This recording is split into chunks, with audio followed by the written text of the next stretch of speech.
Good day, kids! Welcome to another day of fun and learning. I am Sir Mikel, your online teacher in English 2. Today, we will be identifying the beginning letter of the name of each picture.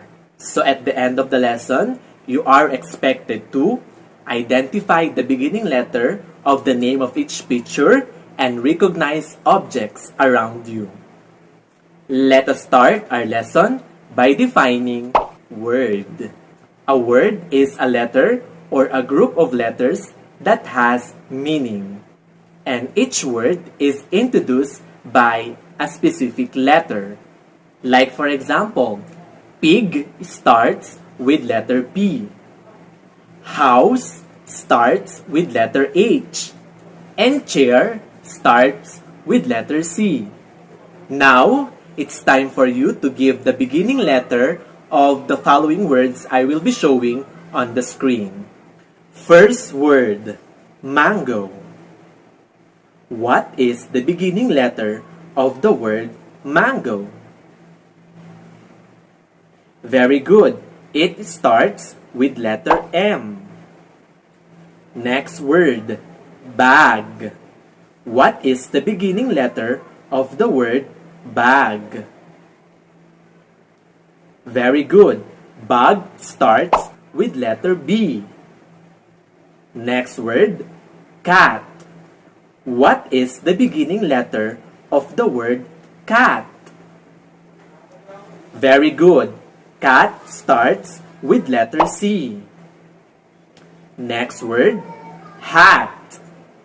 What is the beginning letter of the word hat? Very good. It starts with letter H. Last word, pet. What is the beginning letter of the word pet? Very good. It starts with letter P. Very good, kids. Again, a word is introduced by a specific letter. For our second activity, you are going to identify the name of the picture I am going to flash on the screen.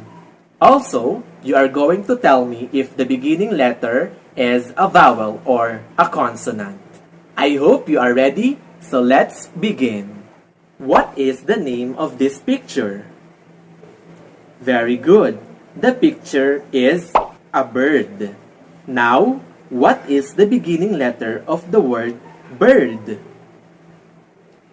Very good. Letter B.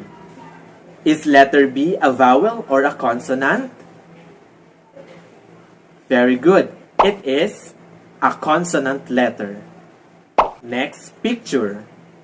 What is the name of the picture? Very good. It's an ostrich. What is the beginning letter of the word ostrich? Very good. It begins with letter O. Is letter O a vowel or a consonant?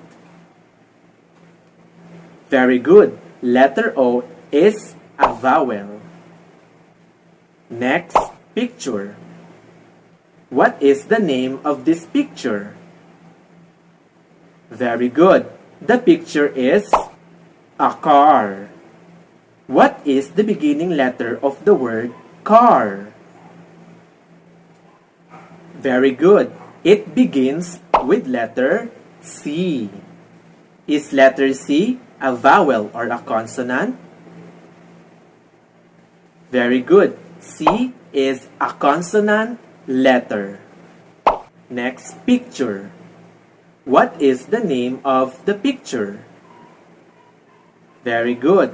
The picture shows a slippers. What is the beginning letter of the word slippers? Very good. It starts with letter S.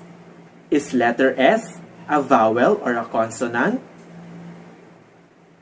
Very good. Letter S is a consonant letter. Next picture. What is the name of this picture? Very good. The picture shows an apple. What is the beginning letter of the word apple? Very good.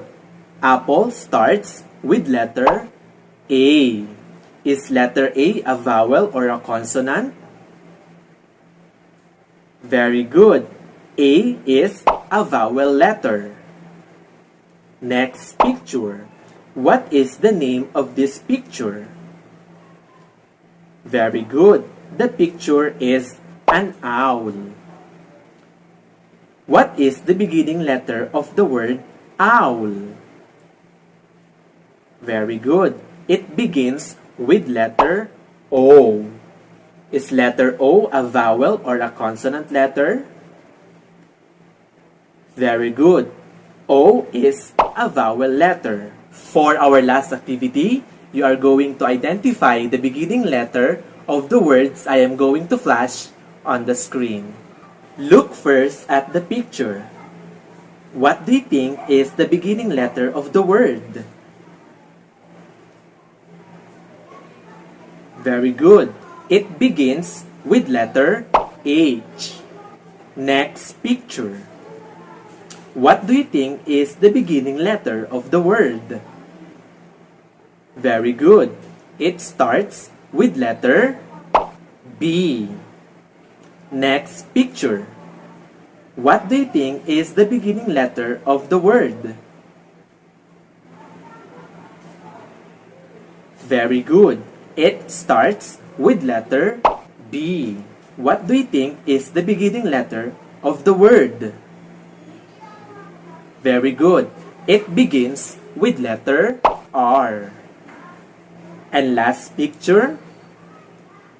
What do you think is the beginning letter of the word? Very good. It begins with letter D. Altogether, let's read the following words. Hen, bell, bus, rat, doll. Very good, kids. Remember that a word is a letter or group of letters that has meaning. A word is introduced by a specific letter. Now for your assignment, name at least 10 objects you see around you and write them down on your notebook. Thank you for watching and I hope you learned something today. See you in our next video. I am Sir Michael. Handang isip, handa